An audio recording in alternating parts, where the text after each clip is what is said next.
A One Nation exclusive, the end of an era. Former Speaker Kevin McCarthy leaves Congress with a message of hope and optimism. But what I'm most proud of is what the future holds. The legacy will be about the ones I see who serve here now. And I know the potential of what they will do. I know the potential of this nation. Yep, a tumultuous end to a 17-year career in D.C. The only Speaker of the House in history to be voted out. All right, the House will come to order. The House will come to order.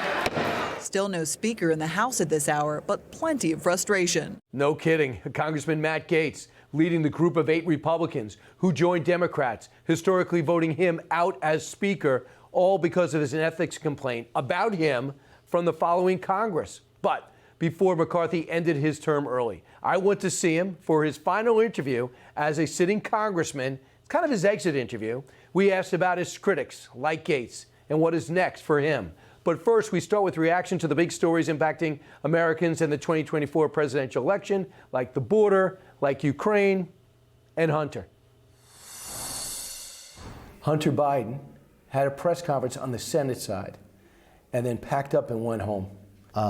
I think what we have found, a lot of things that the Biden told us before the election is not true. I never discussed a single thing with my son about anything having to do with Ukraine. I've never spoken to my son about his overseas business dealings. I have never discussed with my son or my brother or anyone else anything having to do with their business.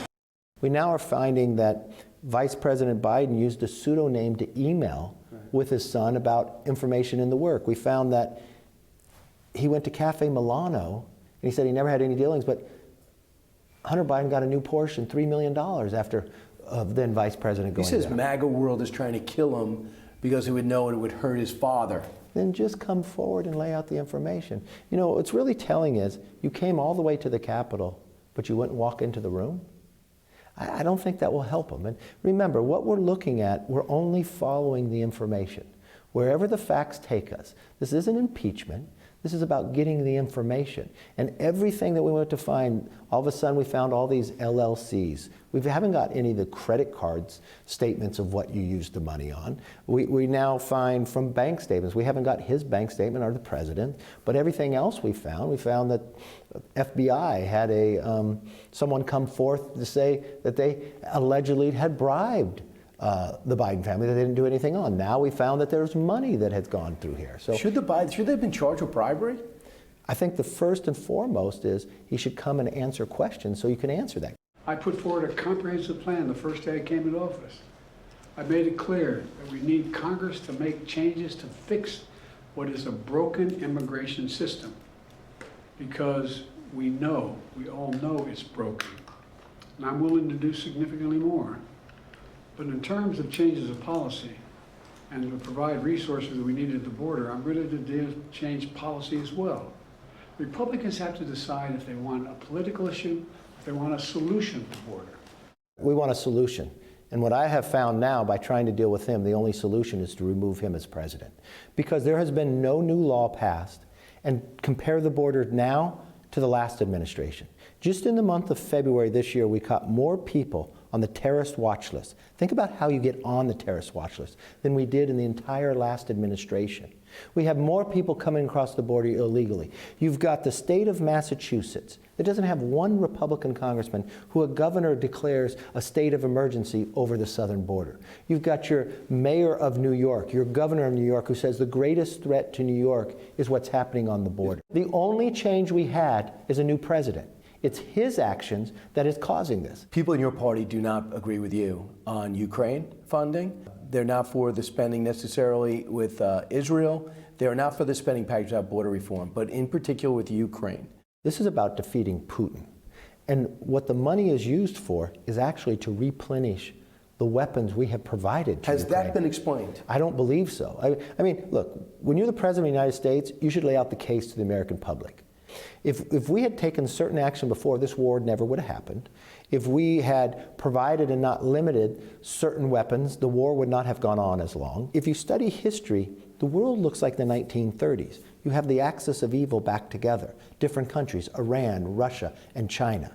You're watching that Ukraine got invaded. We've had to evacuate 5 embassies. We have had numerous attacks in the Middle East to our own men and women where this administration did not respond. Over 80. Yeah, and we've watched this president take and make Iran stronger. When he became president, Iran was only producing 400,000 barrels a day. They're now producing 3 million. We've watched that their exchange was only about, what was it, $4 billion, is now up to 70. They are the ones who fund all of the terrorism around the Middle East. That's why Iran is stronger, terrorism is higher, based upon the policies of this president. We are the leader of the free world. Right. We are America.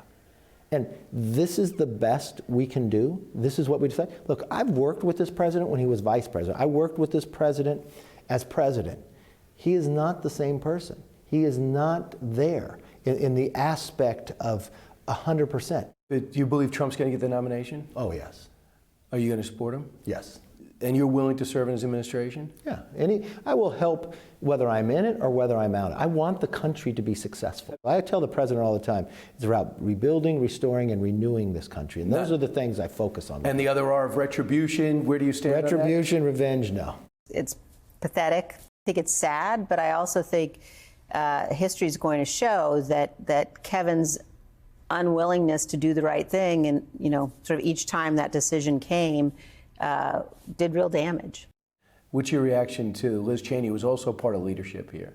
Yeah, and she was one who got voted out, not by 8 members and all the Democrats, but she got voted out by an overwhelming percentage of her own conference.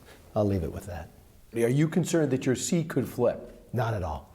My seat will stay Republican.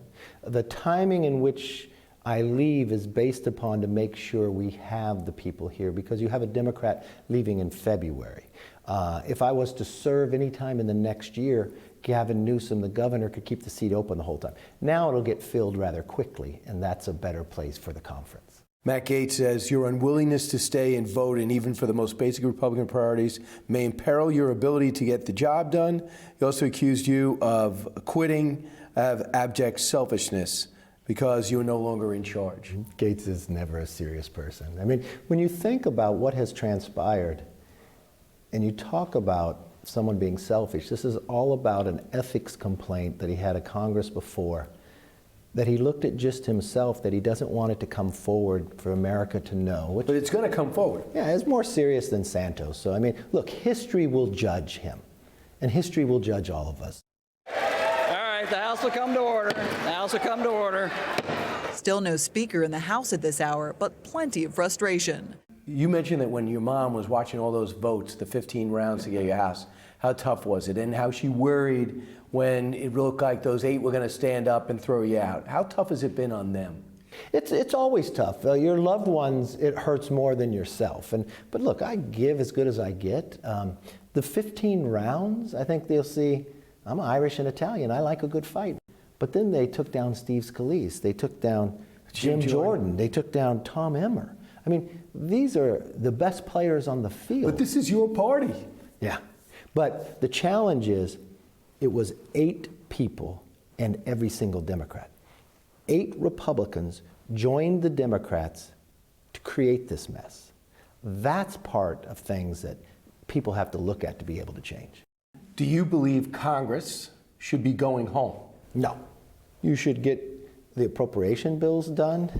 We've got work to do. We should get us for energy independence. So in the next year, the price of gas is lower. We should get the border so you feel safe. We should do Parents' Bill of Rights that's sitting again over in the Senate so you have a say in your kids' education. Think about how many kids are now being left behind because of COVID. We told them to stay home, but we never did the makeup for them. Nancy Pelosi's still around, no longer speaker, said, hey, you know what? I'm coming around again. So why do you let her outlast you? That's probably not the legacy I want, that I just stayed around. I wanted to make sure I did something here. I mean, one of the reasons Speaker Pelosi wants to stay around, she said, they need her to fix the problems in San Francisco, but she's been there the whole time the problems were created. So I believe it's the founders always designed this to have new blood come in. That's a pretty cool picture. It's a beautiful picture. Think about how much he sacrificed, but also becoming president and giving it up. The country did not know or have a tradition, and they only knew about kings and others, and he was able to go. So when you say I'm leaving too soon at 17 years, this guy left. He left at 8. And know what he said too, and I'll paraphrase. He said, if I was to stay 4 more years, half the country would love me and half the country would hate me. He knew party politics was coming in. Oh, yeah. And there would be no one like him ever again. So I got the Democrats and 8 Republicans. I'm 96% with Republicans. In the past, that would be really high. That's higher than I have at Fox. Hey, Sean Hannity here. Hey, click here to subscribe to Fox News YouTube page and catch our hottest interviews and most compelling analysis. You will not get it anywhere else.